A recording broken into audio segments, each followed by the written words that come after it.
ಹೇಳ್ತಾನ ಊಟ ಮಾಡ್ಬಿಡ್ರಿ ನೋಡಮ್ಮ, ಊಟ ಮಾಡ್ಲಾಗ ಹೋದ್ ಬಾಯ್ಪಟ್ಟು ಮಾಡ್ಕೊಂಡ್ ಮಕ್ಕೊಂಡ್ರಿ ನೋಡಮ್ಮ, ಬಿಡ್ರಿ ಊಟ ಬಿಡ್ರಿ, ಅದ್ ನೆನಪುಳಿಕಂದ್ ಊಟ ಬಿಡ್ಬೇಕು. ಅದಕ್ಕೆ ಊಟ ಬಿಡ್ಲಕ್ಕ ನಷ್ಟ ಬಿಡ್ಲಕ್ಕ ರೆಡಿ ಇಲ್ಲ. ಗೌರ್ಮೆಂಟ್ ನೌಕರಿ ಆಗ್ಬೇಕು ಮತ್ತ ಸ್ವಚ್ಛ ಆಗಲ್ಲ ನೋಡಲ್ಲ. ಆಗಲೇ ಊಟ ಆಯ್ತಮ್ಮ, ಫೇಲ್ ಓವರ್ ಆಗ್ತಾ ಇದ್ದೀರಿ. ಬರೇ ನಂಗೆ ಓದೋದಲ್ಲ, ಯಾವ ಸಬ್ಜೆಕ್ಟ್ ಅದಲ್ಲಿ ನಾನು ವೀಕ್ ಅದೀನಿ, ಯಾವ ಸಬ್ಜೆಕ್ಟ್ ನಾನು ಪರ್ಫೆಕ್ಟ್ ಆಗ್ಬೇಕು. ಓಲ್ಡ್ ಕ್ವಶನ್ ಪೇಪರ್ಗಳನ್ನ ನೋಡ್ಕೊಳ್ಳಿ, ಗೌರ್ಮೆಂಟ್ ಬುಕ್ಗಳನ್ನು ಒಂದ್ಸರಿ ರಿವಿಷನ್ ಮಾಡಿ, ಒಂದು ಪದ್ಧತಿ ಸರಾನುಸಾರ ಓದ್ಕೋರಿ. 6 ತಿಂಗಳದಾಗ ಇದನ್ನ ಕ್ಲಿಯರ್ ಮಾಡ್ಬೇಕು ಅಂತ ತಿಳಿಯಾಗಿರ್ಲಿ. 3 ತಿಂಗಳದಾಗ ಈ ಒಂದು ಎಕ್ಸಾಮ್ ಕ್ಲಿಯರ್ ಮಾಡಬೇಕು. 4 ತಿಂಗಳದಾಗ ನಾನು ಲಾಸ್ಟ್ ಇದೆಯಪ್ಪ, ಇದು ಈ ಒಂದು ಕೊನೆ ಹಂತ ಇದೆ, ನಾ ಒಳ್ಳೆ ಇನ್ನೊಂದ್ಸರಿ ಎಕ್ಸಾಮ್ ಬರೆಯಂಗಿಲ್ಲ ಅಂತ ಮನಸ್ಥಿತಿಯಿಂದ ಓದ್ರಿ. ಬರೇ ದಿನ ಮುಂದಕ್ಕೆ ಹಾಕೋತ ಹೋಗೋದಲ್ಲ. ಇನ್ನ 15 ದಿನ ಓಲಿ, 20 ದಿನ ಓಲಿ, ನೀವು ಎಂಜಾಯ್ಮೆಂಟ್ ಮಾಡ್ಕೋತ ಓದಕತ್ತೀರಿ. ಎಂಜಾಯ್ಮೆಂಟ್ ಮಾಡಿದ್ರೆ ಎಕ್ಸಾಮ್ ಪಾಸ್ ಆಗಲ್ಲ. ಟೈಮ್ ಟು ಟೈಮ್ ಕರೆಕ್ಟ್ ಆಗಿ ಇದು ಮಾಡ್ಕೋರಿ. ನಿಮ್ಮದೇ ಆಗಿರುವಂತ ಏನು ಗೌರ್ಮೆಂಟ್ ಜಾಬ್ ಇದ್ದವ್ರು ಪರವಾಗಿಲ್ಲಪ್ಪ, ನಾ ತಲೆ ಕೆಡಿಸ್ಕೊಳ್ಳಂಗಿಲ್ಲ ಅವ್ರ ಬಗ್ಗೆ.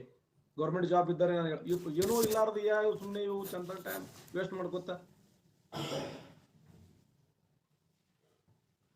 ಅವ್ರ ಜಾಬ್ ಇದ್ದವ್ರೆ ಬಡದಾಡಿ ಲಿಸ್ಟ್ ಫಸ್ಟ್ ಇರ್ತಾರ, ನಾನು ದಿನ ನೋಡ್ತೀನಿ.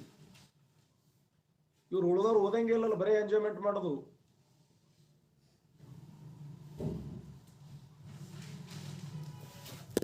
ಮತ್ತೆ ಏನ್ರ ನನಗೆ ಒಳ್ಳೆ ಸಮಾಧಾನ ಮಾಡೋದು, ಕೂಲ್ ಗುದ್ದೆ ಏನೇನೋ ಹೇಳ್ತಾರ ಒಳಗೊಮ್ಮೆ. ಓದ್ರಪ್ಪ ನಾ ಅಂತೀನಿ, ಒಳ್ಳೆ ನನಗೆ ಸಮಾಧಾನ ಮಾಡೋದು.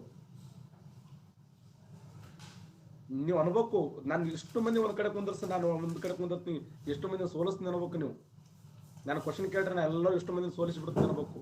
ಹಂಗ ರೆಡಿ ಆಗತ್ ನಾ ಅಂತೀನಿ. ನೋಡು ಸರ್ ಯಾಕೆ ಬೈಲಕತ್ತಾರ, ಅದು ವಾಜ್ಯ ಮಾಡೋದು ನನಗೆ ಒಳ್ಳೆ.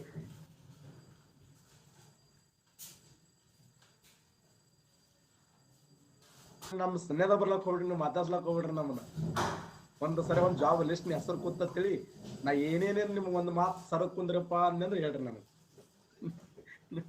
ಲಿಸ್ಟ್ ಹೆಸರು ಕೂತು ಒಂದು ಯಾವುದೇ ಇರ್ಲಿ, ಅದು PUC ಮ್ಯಾಗರ ಅಲ್ಲಿ ಡಿಗ್ರಿ ಮೇಲೆ ಒಂದು ಜಾಬ್ ಆಯ್ತು, ಹೆಸರು ಕೂತು ಅಂತ ಆಯ್ತು, ಏನ್ರ ಮಾಡ್ರಿ ಒಟ್ಟ ನೀವು ಜಾಬ್ ಅಲ್ಲಿ. ನಿಮ್ಗೆ ದಿನ ನಾ ಬರೇ ಈಗ ನಾನು ಪಾಠ ಕೇಳೋದಲ್ಲಿ ನೀವು ಬದಲಾವಣೆ ಆಗ್ಬೇಕಿಲ್ಲ. ಆಡಿದ್ದೆ ಕಿಸ್ಬಾಯ ದಾಸ್ನ ದಿನ ಹೇಳಿದ್ದೆ ಹೇಳ್ತೀನಿ. ನೀವು ಬದಲಾವಣೆ ಆಗ್ಬೇಕು. ನನಗೆ ದಿನ ಹೇಳ್ತೀನಿ, ಸುಲೇಮಾನ್ ಯಾರ ಆಸ್ಥಾನಕ್ಕೆ ಭೇಟಿ ಕೊಟ್ಟ, ಆಮೇಲೆ ವೇಣಸ್ತಾಂಗ್ ಯಾರ ಆಸ್ಥಾನಕ್ಕೆ ಒಂದು 2-3 ಓದಿ ಮುಗಿಸಿ ಸರಿಸ್ಬಿಡ್ಬೇಕು. ಕಡೆ ಆಧುನಿಕ ಭಾರತ ಇತಿಹಾಸ ಒಂದು 5-6 ನೀವು ಕೆಲಸನೇ ಆಗಲ್ಲ. ಅದು ಏನೇನೇನೇನಾಗಲ್ಲ ನಿಮ್ಗೆ ಗೊತ್ತು. ನಿಮ್ಗೆ ಏನ್ರ ಹೆಚ್ಚು ಕಡಿಮೆ ಆದ್ರೆ ನಾ ಜವಾಬ್ದಾರಿ ಇಲ್ಲ ಸರ. ನಮ್ಗೆ ಓದಿ ಒಂದು ನಮೂನಿ ಆಗ್ತದ, ತೆಲಿಗಿರ ಅಂದಂಗೆ ಆಗ್ತದ, ಏನಾಗಲ್ಲ. ಸುಮ್ ಓದ್ರಿ. ಇನ್ನ ಬುಕ್ಕನೆ ಮುಟ್ರಿಲ್ಲ, ರೆಸ್ಟ್ ಮಾಡ್ಬೇಕನ್ನೋರು ನೀವು ಒಳಗ. ಇಲ್ರಿ ರೆಸ್ಟ್ ಮಾಡ್ತೀವ್ರಿ, ಚಾ ಕುಡಿತೀವ್ರಿ.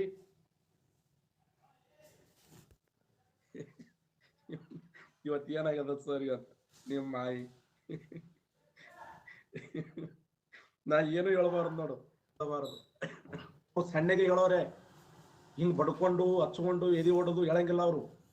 ನೀವು 1 ಲಕ್ಷ ಕೊಟ್ಟು ಹೋರಿ, ನೀವು ಬಡ್ಕೊಂಡ್ರೆ ಅಟ್ಟೆ ಬಿಟ್ಟರು ಅಟ್ಟೆ, ಅವ್ರಿಗೆ ರಾಕ್ ಇಂಪಾರ್ಟೆಂಟ್ ಇರ್ತದೆ. ನೆನಪಿರಲಿ ನಿಮಗೆ. ಈ ತರ ನಿಮ್ಮ ಮಧ್ಯೆ ಬಾಂಡ್ ಇದ್ದಂಗೆ ಇರಂಗಿಲ್ಲ ಅಲ್ಲಿ. ಈಗ ನೀವರ ಒಂದನ್ರಿ, ನಾವರ ಒಂದನ್ರಿ, ಹೆಚ್ಚು ಕಡಿಮೆ ಅಂತ ಕನ್ಸೇರಿ ಸಂತದು ಕರೆಕ್ಟ್ ಆಗಿರ್ತದ. ನೀವನಿಚ್ ಎಂಬ ಪೋರ್ಚುಗಲ್ ಅಂದ್ರ ಬೇಗ ಜಾಬ್ ತಗೊಂಡ್ರಂತಂದ್ರೆ ನಿಮ್ಗೊಂದು ಪುಷ್ಟೀಕರಣ ಆಗ್ತದೆ. 2 ವರ್ಷ 3 ವರ್ಷ 4 ವರ್ಷ ನಿಮ್ಗೆ ಜಾಬ್ ಆಗ್ತಾ ಇಲ್ಲ ಅಂತಂದ್ರ ನೀವು ಓದೋದು ಲೋಪದೋಷ ಇದೆ ಅಂತ ಅರ್ಥ. ಏನೋ ತಪ್ಪು ಓದ್ತಾ ಇದ್ದೀರಿ, ನಿಮ್ಮ ಓದಿನಲ್ಲಿ ಮಿಸ್ಟೇಕ್ ಇದೆ ಅಂತ ಬಡ್ಕೊಳ್ಳೋದು ಅಷ್ಟೇ. ನಾನು ಏನ್ರಿ ಭಂಡಾರಿ ಮಠ ಸರ್, ಶರಣಾಯ ಮಠ ಸರ್ 1 ವರ್ಷ ಆಯ್ತು 2 ವರ್ಷ ಕ್ಲಾಸ್ ಕೇಳಾಗತ್ತೀವಿ, ಎದಕ್ ಬರ್ತದ? ನಾ ಕ್ಲಾಸ್ ಹೇಳ್ಯಾರ ಉಪಯೋಗನೋ ನೀವು ಕೇಳ್ಯಾರ ಏನೋ ಉಪಯೋಗ? ಅದರಿಂದ ಏನ್ರ ಉಪಯೋಗ ಆಗ್ಬೇಕಲ್ಲ. ಲಿಸ್ಟ್ನೇ ಹೆಸರು ಕುಂದ್ರಕ್ ಪ್ರಯತ್ನ ಆಗ್ಬೇಕು. ನಾ ನೋಡ್ತೀನಿ ತೊಡೆ ಮಂದಿ 3 ವರ್ಷ 4 ವರ್ಷ ಸುಮ್ಮನೆ ತಿರುಗಾಡ್ತಾರ. ಮಂದಿಗಳದು ಬರೇ ನಾ ಓದ್ತೀನಿ ಅಂತೇಳಿ. ಬ್ಯಾಡ, ಅದನ್ನ ಎದಕ್ಬೇಕು? ಒಂದ್ ಕಡೆ ಕುಂತ ನೆಲೆಯಾಗಿ ಮನಸ್ಸು ಗಟ್ಟಿ ಮಾಡಿ ಓದ್ರಿ.